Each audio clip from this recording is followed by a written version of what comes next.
सोचो तुम laptop screen के सामने बैठे हो अपने पेरेंट्स के साथ and that day is a day of your board result and उस दिन बहुत तुम डरे हो कि तुम्हारा सबसे लेंदी, सबसे बोरिंग, सबसे हार्ड सब्जेक्ट एसएसटी में तुम्हें कंधे मार्क्स आएंगे एंड यू फाउंड दैट कि तुम्हें मोर देन 90 मार्क्स आए इन SST. Isn't it amazing?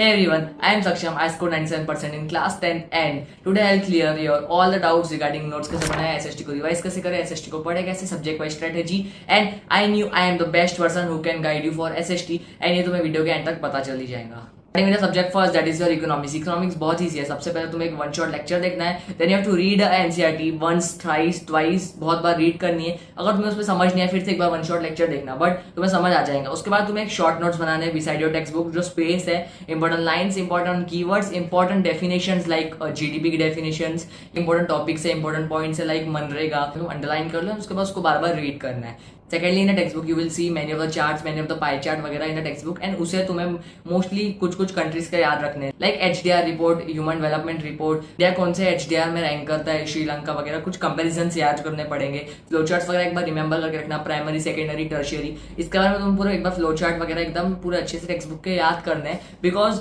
That is asked in your MCQs, that is asked in your question and answer और case based study question. Then most important chapters that I feel in economics is sectors of Indian economy and money and credit.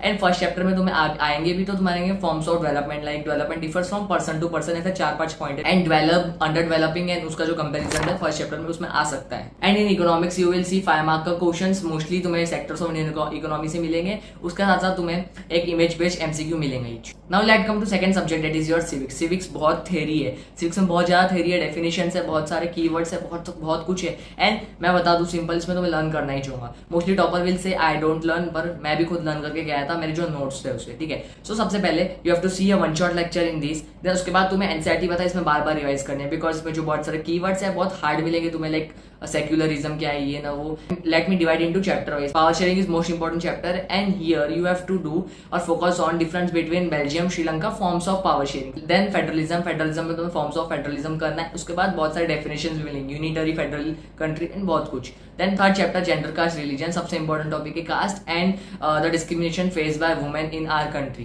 Then उसके बाद है fourth chapter political party. Here you have to divide this whole chapter into table, मतलब political parties की जो table है like BJP वगैरह, उसके characteristics वगैरह डिवाइड करना है. अच्छे से उसको लिख के याद कर लेना है कि 5-5 पॉइंट अच्छे से याद करना है. देन उसके बाद है तुम्हारा outcomes of democracy. Outcomes of democracy में तुम्हें गिने चुने पूरे चैप्टर के 10 to 15 क्वेश्चंस मिलेंगे. तुम्हें इसे लर्न कर देना है. अब तुम्हें सिविक्स पढ़ना कैसे, देखो जब तुम कोई वन शॉट देख लो उसके बाद जब तुम एक बार एनसीईआरटी पढ़ो you make detail notes for civics. अभी कैसे क्यों बोल रहा मैं, like you read first chapter, you found that कि बेल्जियम एंड श्रीलंका का क्वेश्चन है. देन अपनी तुम बुक लो, अपनी नोट्स वाली बुक लो, उस वहां पे क्वेश्चन लिखो what happened in Belgium, what happened in Sri Lanka and उसके बाद पूरा आंसर अपने मन से लिखो with the reference of NCERT.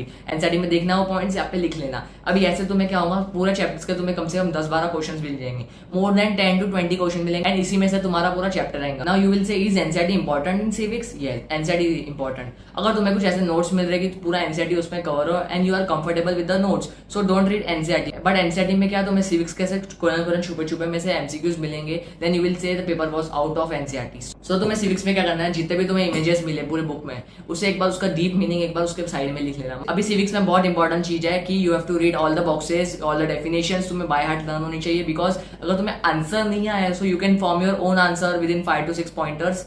And उसके साथ साथ अगर जैसे 5 मार्क का क्वेश्चन है, 5 मार्क के क्वेश्चन में तुम्हें सिर्फ 5 पॉइंट लिखने हैं. अगर सिविक्स में कोई भी क्वेश्चन पूछा जाए firstly you have to understand that meaning of the question. उसके बाद तुम्हें पता रहेगा कि इसमें ये पॉइंट लिखना है, मतलब point what I am saying the important words लिखना. उसके बाद you have to write the whole description of that word. समझे, ऐसे याद करना, बस इंपॉर्टेंट वर्ड याद कर लो. उसके बाद तुम अपने मन से भी लिख सकते हो क्या क्या है. Now let's jump to the third subject that is the geography. Geography बहुत इंपॉर्टेंट एंड वास्ट है, बहुत सारे चैप्टर्स है एंड बहुत कुछ रट्टे मारने वाला भी. बट व्हाट इफ आई से कि ज्योग्राफी बहुत ईजी है अगर तुम ये एक टिप फॉलो करो. पूरा ज्योग्राफी रिलाइज ऑन टेबल, कि तुम्हें हर चैप्टर के टेबल्स बनाने हैं. Like in the first chapter you have to make a whole table for soil. उसके बाद तुम्हारे फीचर्स, उसके कैरेक्टर्स, उसका कलर, उसका थीम जो भी है उसको वहां पे तुम्हें पूरा डिस्क्राइब करना है. उसके बाद तुम्हें वही टेबल को बार बार पढ़ना है. Either you can stick near your study table या तुम अपने बुक्स, अपने नोट्स वाली बुक में लिख सकते हो. सेकंड चैप्टर वाइल्ड लाइफ वाला, तुम्हें यहाँ पे क्या करना है, जितने भी वाइल्ड लाइफ जूज वगैरह है, जितने भी सेंचुरीज वगैरह, उसके नाम अच्छे से याद कर लेना. तुम्हें रटना मारना ही चाहिए बिकॉज ये तुम्हारे एमसीक्यूज में पूछा जाएगा. Third chapter water resource and बहुत इजी चैप्टर है. बस तुम्हें इसमें इंपॉर्टेंट कीवर्ड्स याद होने चाहिए लाइक वाटर हार्वेस्टिंग के वेज वगैरह.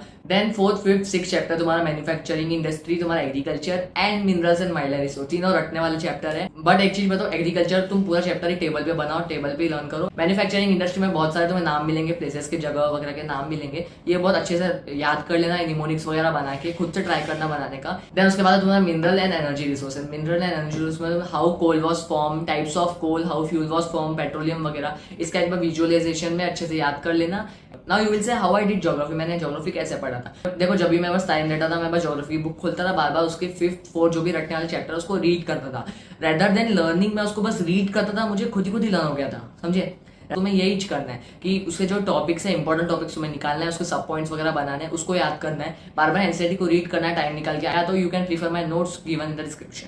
Then let's jump to the 4th subject that is your history, and बहुत इंपॉर्टेंट है। एंड आई न्यू कि तुमसे हो रहा नहीं, हिस्ट्री तब 5-5 20-20 पेज का चैप्टर है। अरे बाबा इधर जहर खाने का पैसा नहीं है तो जा रे जा। सबसे पहले हिस्ट्री मेरे लिए तो बहुत इजी था, and I scored 20 out of 20 in history. History works in chronological order और इवेंट ऑर्डर, मतलब जैसे महात्मा गांधी आए, उसने कौन सा रिवोल्यूशन लाया, सॉल्ट मार्च वगैरह वगैरह। सो अगर हिस्ट्री में तुम्हें इंपॉर्टेंट डेट एंड नेम के साथ साथ पूरा चैप्टर विजुअलाइज है तो तुम 20 में से 20 आराम से ला सकते हो हिस्ट्री में। बट इफ अगर अच्छे से नहीं हुआ तो सबसे पहले एक वन शॉट देखना, बट मैं प्रीफर करूंगा इसमें तुम सनलाइट स्टडी देखना, बिकॉज इसमें तुम विजुअलाइज कर पाओगे असली में हुआ क्या था। उसके बाद क्या करना, शॉर्ट नोट्स बना, मतलब तुम एनसीईआरटी रीड करोगे, उसके बाद में तुम बाजू में स्पेस होंगी और शॉर्ट में लिख लेना कि है क्या पूरे पैराग्राफ में। एंड एग्जाम के टाइम पे डबल से पूरी एनसीईआरटी रीड करना, जब तुम्हारे गैप डेज हो या उसके पहले टाइम निकाल के। अभी तुम इसमें बहुत सारे निमोनिक्स वगैरह बना सकते हो, लाइक फर्स्ट चैप्टर में नेपोलियन ने क्या क्या चेंजेस लाए थे और फ्रेंच रिवॉल्यूशन के कारण क्या क्या चेंजेस आया था। Then second chapter Mahatma Gandhi, पूरा तुम्हें क्या करना है, पूरा डेट वाइज लिख लेना एक पेज पे, डेट वाइज मतलब पूरा 1917, 1918, 1916 पूरा अच्छे से लिख लेना। और उसके बाद छोटा डिस्क्रिप्शन देना कि महात्मा गांधी आए थे, so you will remember Mahatma Gandhi आए थे, महात्मा गांधी आए थे, उसके बाद उन्होंने सॉल्ट मार्च किया, उसके बाद ये रिवॉल्यूशन हुआ, उसके बाद वो रिवॉल्यूशन हुआ। बहुत ईजी है, ऐसे याद करना है। And you can prefer my notes. And the important chapter that I feel in history is nationalism in Europe and nationalism in India. Both are very very important chapter, and print culture and modern world भी important है, but उसमें कुछ important topics है जो आते हैं exam में। देखो बहुत इंपॉर्टेंट चीज बता रहा है एसएसटी के एग्जाम के लिए, अच्छे से सुन लेना, इसको ध्यान में रख लेना, ठीक है। फर्स्टली पूरी NCERT is important for you. SST में तुम बोलोगे बा मैं एनसीईआरटी नहीं पढ़ रहा, मेरे को मार्क्स भी नहीं आएंगे, नहीं आएंगे मार्क्स तो। SST is most important, SST की हर एक लाइन तुम्हें रीड होनी चाहिए। उसके साथ साथ जो तुम्हारे येलो बॉक्सेस है, तुम्हारे पर्पल बॉक्सेस है, पूरी एसएसटी में, पूरी एसएसटी की टेक्स्ट बुक्स में, वो तुम्हें अच्छे से पता होना चाहिए कि उसमें लिखा क्या है। सेकेंडली जो भी ग्राफ, पाई चार्ट्स, जो भी इमेजेस है सिविक्स एंड हिस्ट्री की बुक में, उसके साथ साथ जो भी डिस्क्रिप्शन लिखा हुआ है बॉक्सेस में, वो अच्छे से पता होना चाहिए कि वो बताना क्या चाह रहा है। Now let me tell you example कि एनसीईआरटी इंपॉर्टेंट क्यों है। इस बार का जो बोर्ड एग्जाम हुआ था उसमें एक एमसीक्यू आया था, उसका आंसर था मार्को पोलो, एंड उसका जो आंसर लिखा था पता है कहाँ पे लिखा था, उसका आंसर लिखा था चैप्टर नंबर 3 हिस्ट्री के नीचे बॉक्सेस में, नीचे बॉक्स में उसका आंसर लिखा हुआ था। So how can one tell कि उसका आंसर क्या है, क्योंकि तुम रीड नहीं करके गए, तुम्हें पता ही नहीं होगा, तो तुम्हें एनसीईआरटी रीड करना है। सेकेंडली भैया मैं आंसर राइटिंग कैसे करूँ, जब भी तुम कोई चैप्टर कंप्लीट कर रहे हो, फॉर एग्जाम्पल तुमने नेशनलिज्म इन इंडिया कंप्लीट किया, simply by a sample paper of Educard for question practice, जहाँ तुम्हें 3 मोस्ट प्रोबेबल सैंपल पेपर मिलेंगे, उसके साथ तुम्हें बोर्ड टाइप आंसर शीट मिलेंगी in question paper, where you can see the questions and answer that following question, and यहाँ पे तुम्हें अच्छे से प्रैक्टिस होंगी। You can use the coupon code SS10। Then you open the website www.selfstudy.com, then वहाँ पे जाके सर्च करो PYQ क्वेश्चन चैप्टर वाइज, वहाँ तुम्हें बहुत सारे मिल जाएंगे। सो वो वेबसाइट पे जाओ, वहाँ पे क्वेश्चंस देखो, वहाँ पे एमसीक्यूज देखो, सॉल्व करो उसके। अगर नहीं आ रहा सॉल्व करना, एक बार एनसीईआरटी खोलो, वहाँ पे देखो क्या लिखा है, या अपने नोट्स खोलो, वहाँ पे देखो क्या लिखा है। तो ऐसे तुम्हें आंसर राइटिंग करना है। अब मैप्स की बात है, मैंने अपने खुद के मैप्स एज अ रेफरेंस तुम्हें प्रोवाइड कर दिया, डिस्क्रिप्शन में वो देख सकते हो। मैप्स इजी नहीं आएगा, जो तुम ऐसे पर्टिकुलर नाम याद करके जाओगे कोल माइन का, कि वो नाम पूछेगा वो तुम्हें इंडिकेट करना नहीं, तो तुम्हें पता है पूरा मैप में कोई भी एक पॉइंट इंडिकेट करेगा एंड तुम्हें बोलेगा वो पॉइंट कौन सा जगह का है, या तुम्हें पूछेगा tell any mine in Jharkhand. अभी तुम्हें याद आ चाहिए कि झारखंड में कौन सा माइन था, तो तुम्हें ऐसा प्रैक्टिस करना है, जो कि तुम्हें PYQs में मिल जाएंगे, सैंपल पेपर्स में मिल जाएंगे। अब केस बेस्ड क्वेश्चन की बात है, तो केस बेस्ड क्वेश्चन तुम ऐसा मत सोचना कि पूरा तुम्हारा केस स्टडी में से आएगा, नहीं, इस बार का केस स्टडी में से नहीं था, आपको मन से लिखने के लिए आया था। अब नोट्स कैसे बनाए, नोट्स के लिए सिंपल तरीका बता रहा हूँ। If you have a class, तुम्हारी कोई क्लास वगैरह लगी हुई है, तो क्लास के नोट्स प्रीफर करो, या उसके साथ अगर तुम्हें नहीं जम रहे हो notes, so read NCERT, take the important words, topics and points from that NCERT and jot it down in a notebook, and उसी नोटबुक को बार बार रिवाइज करो। एंड रिवीजन के लिए मैं tell you one of the story of mind, कि देखो मेरा हाफ ईयरली एग्जाम था एंड मेरा मैथ्स का पेपर था, एंड मेरा मैथ्स का पेपर कंप्लीट हो गया था, मेरे पास 1 घंटा बचा हुआ था। वो 1 घंटे मैंने क्या किया, मुझे SST का फर्स्ट चैप्टर याद था कि